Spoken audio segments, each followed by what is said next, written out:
Hello friend दोस्तों। आमतौर पर अवैध कब्जे के दो तरीके से किया जा सकता है।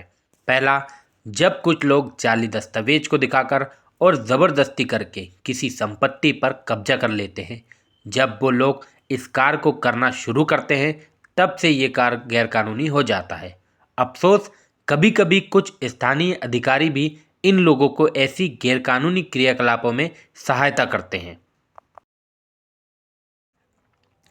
दूसरा, ऐसा अवैध कब्जा तब भी हो सकता है जब कोई किराएदार आपके परिसर को खाली करने से इनकार करता है।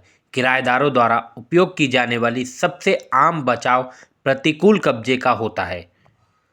ये सलाह दी जाती है कि अपने आवास को किराए पर देने से पहले एक उचित किराया समझौता करें और साथ ही ऐसे स्थितियों में शामिल होने से बचने के लिए मजबूत उपाय करें। ये स्थितियां ज़्यादातर तब उत्पन्न होती है जब गैरकानूनी रूप से कब्जे वाले संपत्तियों को लापरवाही किराएदारों द्वारा अनिर्दिष्ट स्थिति के साथ असुरक्षित छोड़ दिया जाता है, या ऐसी संपत्ति जो वर्षों से पड़ी हुई है, जो सीधे से कुख्यात लोगों के लिए एक आसान लक्ष्य बन जाते हैं।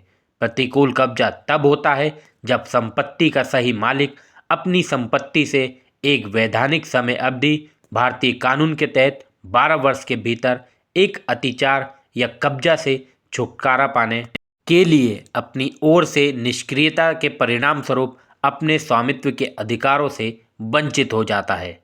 कब्जे को हटाने के लिए वैधानिक सीमा की अवधि पूरी होने के बाद सही मालिक को अपनी संपत्ति पर कब्जा वापस पाने के लिए किसी भी कानूनी कार्रवाई शुरू करने से प्रतिबंधित किया जाता है और इस प्रकार विपत्तिकर्ता को प्रतिकूल संपत्ति द्वारा उस संपत्ति का शीर्षक हासिल करने की अनुमति देता है।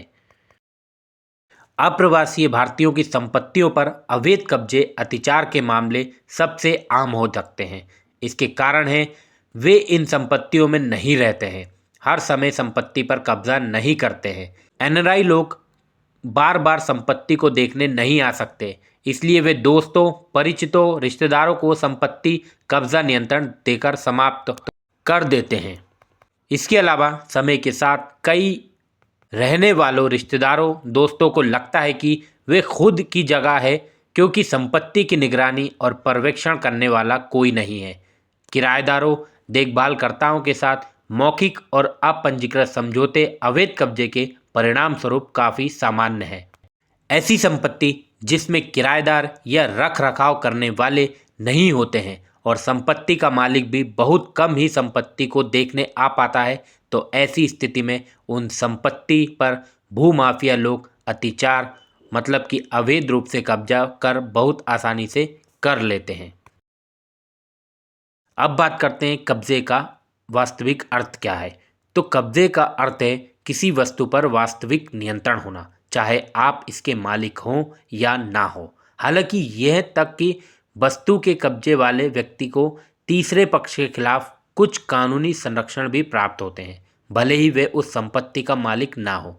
ये संरक्षण किसी भी गैरकानूनी कार्य करने वाले व्यक्ति के कब्जे में हिंसा के खिलाफ दिया जाता है।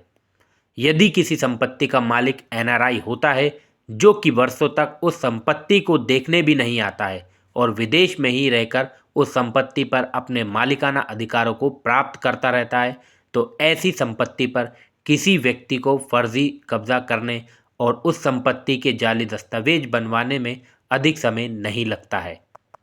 इसके अलावा जैसा कि पहले भी उल्लेख किया गया है, ऐसी स्थिति में उस फर्जी व्यक्ति को संपत्ति से निष्कासित करना बहुत मुश्किल हो जाता है। आप अपनी संपत्ति को अवैध कब्जे से कैसे बचा सकते हैं, अगर हम इस पर बात करें तो कानूनी रूप से आपकी संपत्ति को नियंत्रित करने और कब्जे को बहाल करने का सबसे अच्छा तरीका न्यायालय में जाकर न्याय की मांग करना है। नागरिक न्यायालय के उपाय आसानी से उपलब्ध है, जहां न्यायालय में आवश्यक व्यक्तिगत उपस्थिति को सक्षम और चुने हुए वकीलों द्वारा नियंत्रित किया जा सकता है। कानूनी कब्जे कानून के तहत संपत्ति के कब्जे को बहाल करने और यहाँ तक कि शांतिपूर्ण कब्जे के साथ किसी भी तीसरे पक्ष के अतिचार या अवैध हस्तक्षेप से बचने के लिए उपलब्ध होते हैं।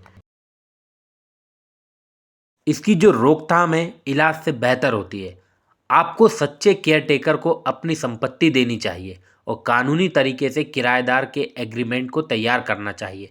सरल शब्दों में, आपको हमेशा संपत्ति के कब्जे देने वाले व्यक्ति की स्थिति और कर्तव्य को परिभाषित करना चाहिए। आपको किसी भी व्यक्ति को अपने घर पर लंबे समय तक कब्जा नहीं रखने देना चाहिए।